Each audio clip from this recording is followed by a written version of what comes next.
now at our afternoon session with Jamie Bell from CAISE.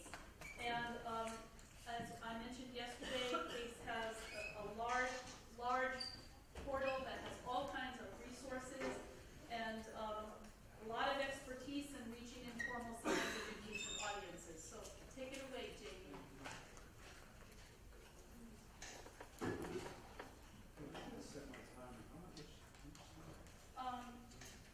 You have 20 minutes, but we want to have some time. Okay, I'll try to.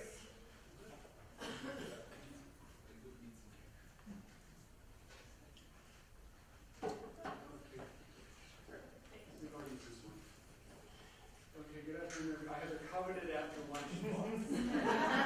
That's an exciting time. I put in early for that. Actually, it's fine. And that was a wonderful opportunity to see Interspace. It was an amazing facility. So we have the CAISE, the Center for Advancement of Informal Science Education, has the honor and the great responsibility of being the research center for the Advancing Informal STEM Learning Program, which we've been doing actually since about 2008. And I've been with the project since 2010 as the project director and PI. I'm going to go back. Coming here, I remember back to August, there's a science cafe in D.C., which is quite a good one. If you're ever in D.C. and you happen to see there's a D.C. science cafe, there was one on the two poles, Arctic and Antarctic, back in August. Val, I think you were there. And it was really good, and it was the most attended one I've been in 7 years. So there's definitely an audience for this science communication on this topic. I just wanted to mention that. So CAISE, we're some people. We're in Washington, D.C. We're at the Association of Science and Technology Centers. We work on CAISE, 8 hours a day, 40 hours a week. So we're there as people that are building this repository, this resource, and we can be reached. So that's something we really want people to know. If you can't find something, you have trouble with the website, you have suggestions, you can email us and you can even call us. I work with co-PIs around the country. Bronwyn Bevan at UW, Kevin Crowley at Pitt, Cecilia Garibay, who's an evaluator based in Chicago, and Martin Storzik at Oregon State. The site itself, informalscience.org, which I hope you know, is what we've been developing. The site originated, as Val mentioned the other day, NSF-funded projects are required to have their evaluation reports posted here, and that requirement early on, 15 or so years ago, when the site was first born at the University of Pittsburgh, gave us a repository to work with. I mean, it started a repository that then we built a lot of things on over the years, including, the calendar and profiles and membership and categories of materials that we thought would be useful for people who are designing, researching, or evaluating informal STEM learning spaces. The three main categories of resources are projects, research, and evaluation, and we welcome you all to contribute to that repository by submitting your resources. You can see submit resources up there. Relatively easy to do, but again, if you have any issue doing it, there's always someone on the other end of the email to help you with it. Just a real brief rundown of what we have on the site. About 8,000 resources altogether in those categories. This gives you a sense of the kind of reach we have with the audience. Now, it's interesting because I'm talking about audiences for informal STEM education, right? But our audience for this project, for this center, is professionals in informal STEM education and science communication. One thing that's a bit different about our new award that we got 2 years ago is to be very intentional about including people who more identify as science communicators or researchers of science communication in the work that we do. So that's added a richness that we're finding very exciting. When you see the resources on our site, when you search, you may recognize some of the projects up here. Some of them are in the room. But we use these icons to tell you, whether they're a project, which is the cube, an evaluation report, which is the clipboard, and a research material, whether it's an article, it could be peer-reviewed research, but it also could be great literature of some kind. And those are the types of things that we have on the site. In the area of, if you search the site right now and you put in Arctic, just in the general search, you'd get immediately 26 project results. Of course, Arctic is related to a lot of other science and climate-based science and so on. So there's many, many more projects that involve the Arctic region, but this is the way it looks when you do a search. The way we think about these resources working with each other to build knowledge for the field is that, you have your project and, you have an idea, you get a team, and hopefully you get some funding. And in that development process, you, of course, include an evaluator. Sometimes you're doing research on your approach as well to informal STEM education or science communication. And that knowledge that you build from the feedback you get from your evaluation then, of course, improves your project, hopefully your future work, your future proposals, and by becoming part of the repository also gives others in the field the access to what you've learned so that they can build on it and do better work, propose better work as well. So we think about this cycle of the evaluation and research feeding the project and that feeding back out those two areas as well.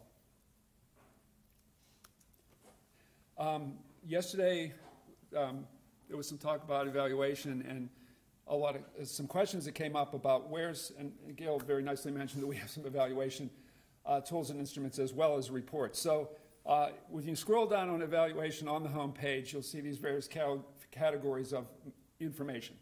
What is evaluation? And that goes into a discussion about, the distinctions between evaluation and research, which is a discussion we had with some people yesterday, and where there's some overlap. That's an evolving conversation, I would say.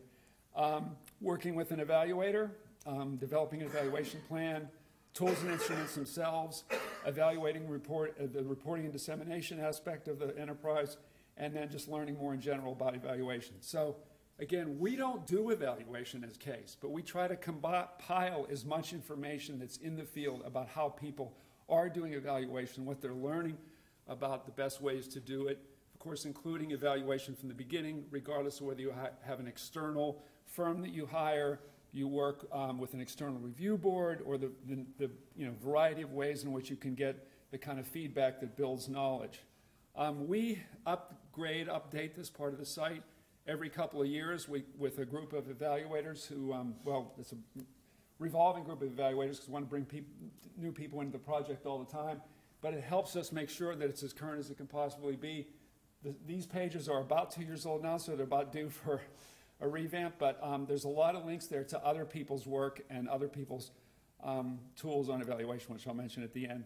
We also this year got a renewed contract with EBSCO, so this is important for people who are in informal STEM education settings that aren't universities and you want access to peer-reviewed research. So we've always had an agreement with EBSCO, but we had one before with a database called Education Research Complete. And this year we kind of renegotiated our contract and got a bigger database called Education Source and asked specifically for some more ISE or ISL related kinds of journals, which you'll see are now available to you if you didn't know, and some of you are in university, so it's not an issue, but if you're not, if you join the site for free, you have access to them. I was intrigued by Catherine's presentation yesterday about the data and what it means to try to put a face on. You have some people say, great, you have 8,000 things. What can I do with that? How can you help me with that, right? So we try to do roundups and what we call landing pages of materials in the various sectors or settings of informal STEM education.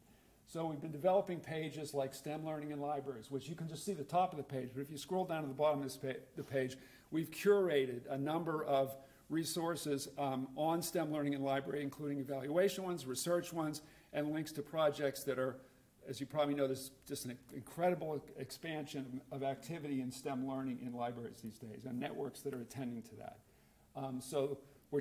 This is a way for us to kind of bring a sector together on one page and give people information who specifically want that kind of information and resource. There's also one on zoos and aquaria. There's one on citizen science projects. And we intend to do this with making and tinkering, and we're working on all these too. Of course, keeping them updated is always the issue.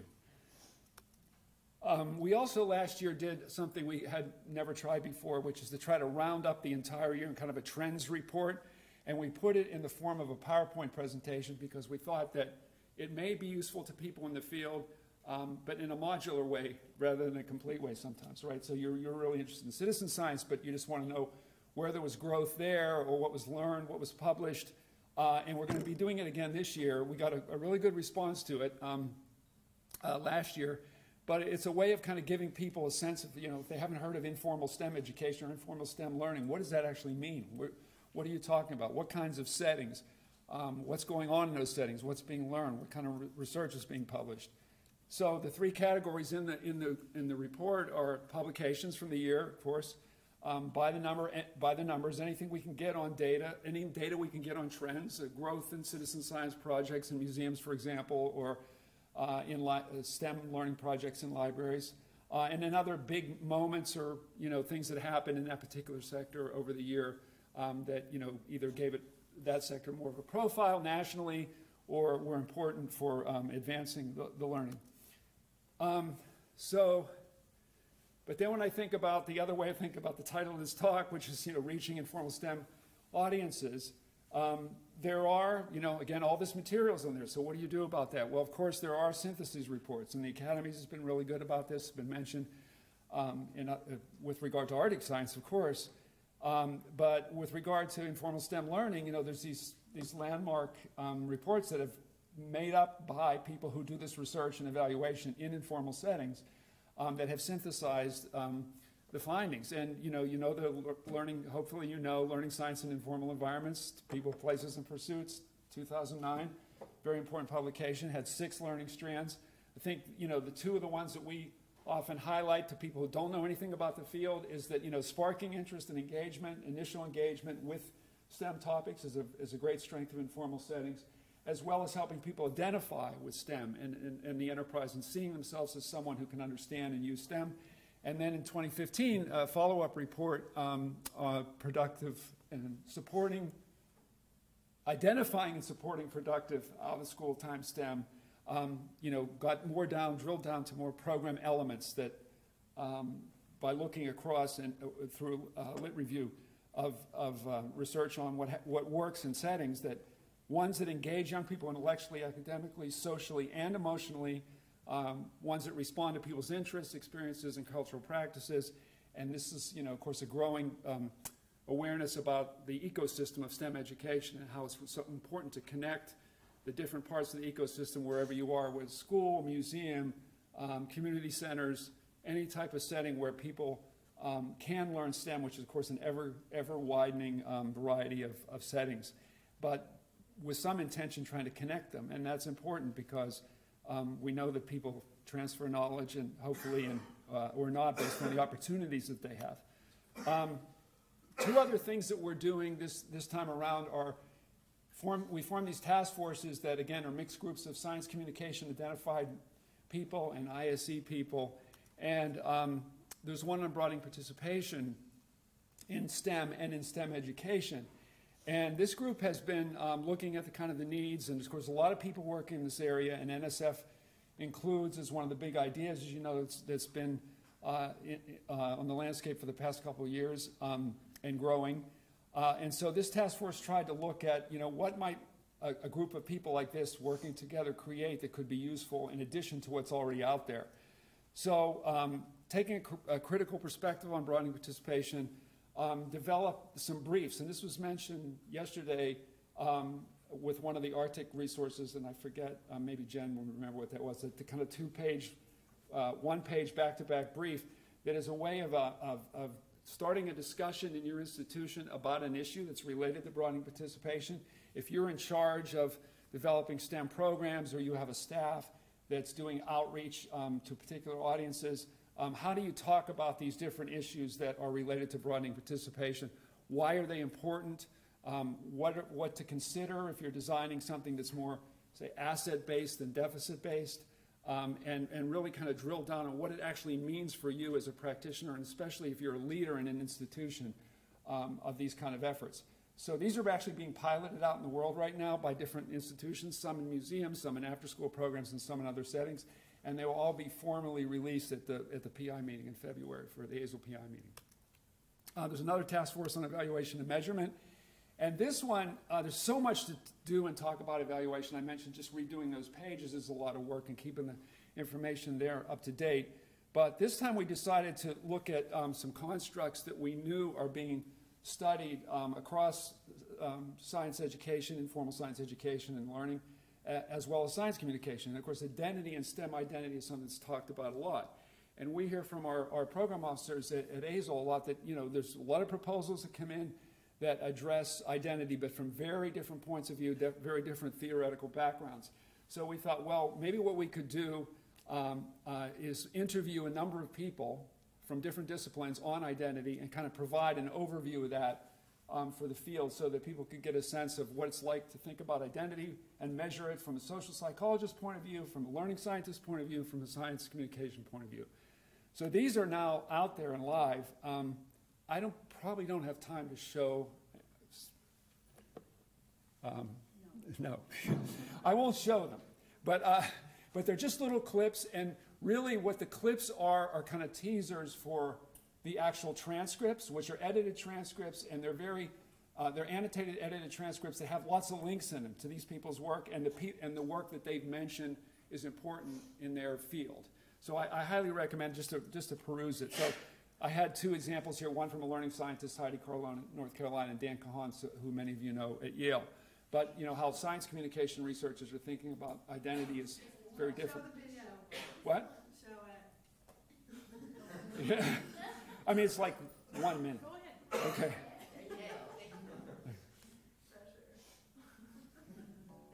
I don't know if you hear it though.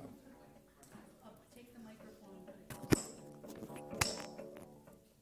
I think I have a pretty broad understanding of what identity would be. And it's any kind of affinity group, the members of which are connected as often unconsciously as consciously by their adherence to some sort of distinctive set of values that then will systematically shape the way that they assess information about science. There's a range of... I'm just going to stop there, right? Because I think if there's anything that Dan Cahan could say about his where he's coming from, he sort of said it, right? Which a lot of his research is about taking identity, how people think about their identity, you have to take into account when you design communication, because that's what you're mostly dealing with. People often being way more willing to tell you who they are rather than what they know, right?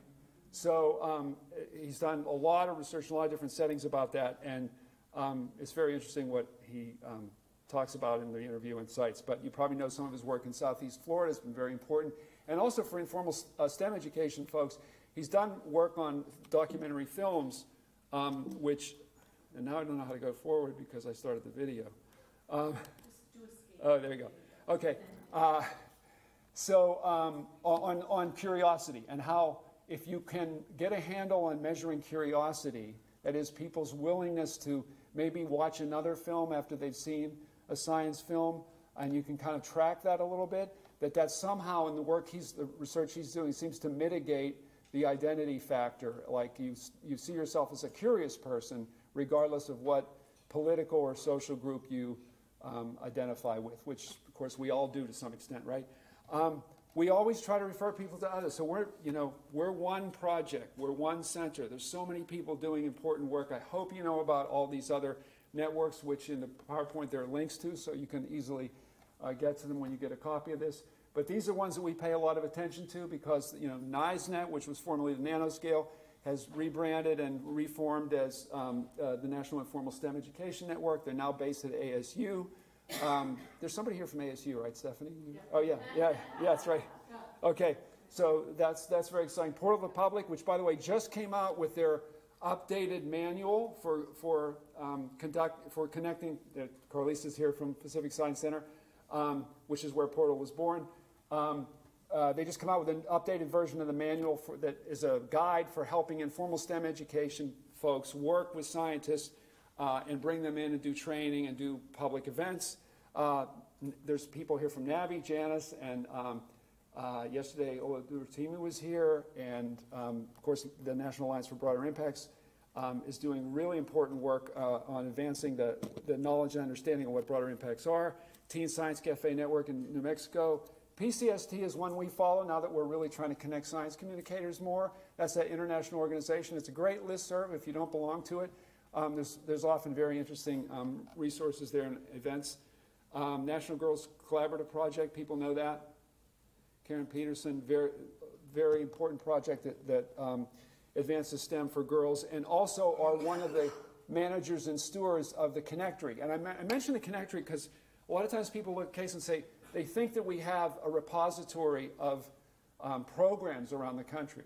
That we do not have. We have a repository of projects, usually with a finite time period, which allows people to see what somebody did within a period of time based on their goals, what they learned, whether that went forward, whether they got an additional grant. The Connectory is a great source if you're just looking for programs around the country, whether you're a provider or you're a consumer. So you just put in your region, and there goes my time, and you try, and you're able to connect with people who may be looking for what you have.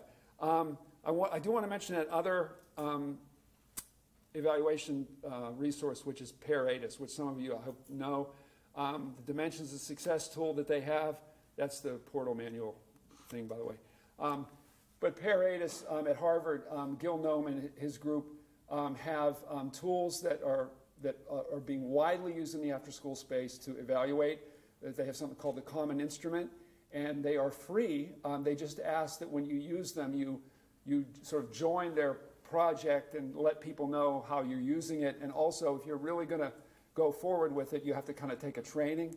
But it's all just widely used and appreciated in the after-school space. So I think I am done. Great. Yeah.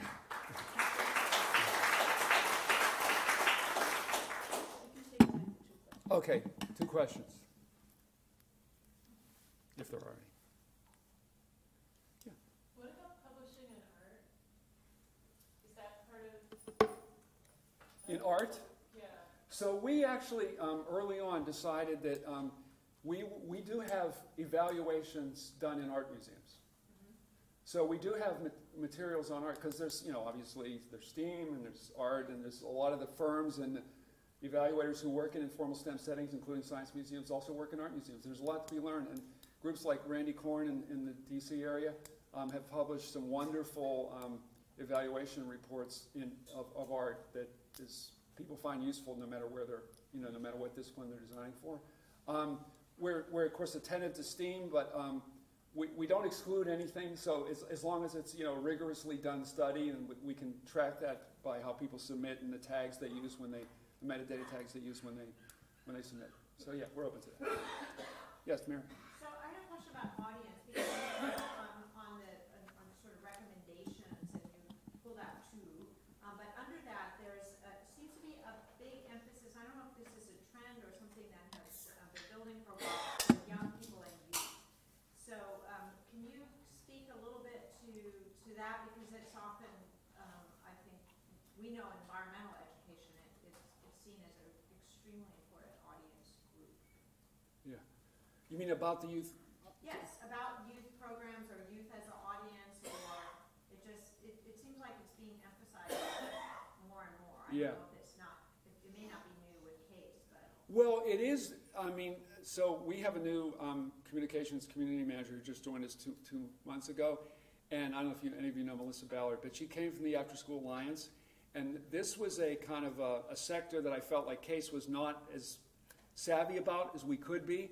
And so when we had this position out in the world, and Melissa applied, we were very enthusiastic about recruiting her, because she's bringing a lot of knowledge about what has been, again, Gil Noem's work is a lot with youth, right? And about resilience and culture and self-efficacy and those kinds of things. So, and some funders, as like Noyson, for example, they connected Boys and Girls Club and 4-H and all these kind of things. So there's definitely an awareness of youth work and youth program, and the kind of values that are important in developing youth programs that sort of overlap with a good STEM program. So there is more about that, and I think we're going to have more capacity to do that now that we have Melissa on board. So thank you. Thank you. Yeah.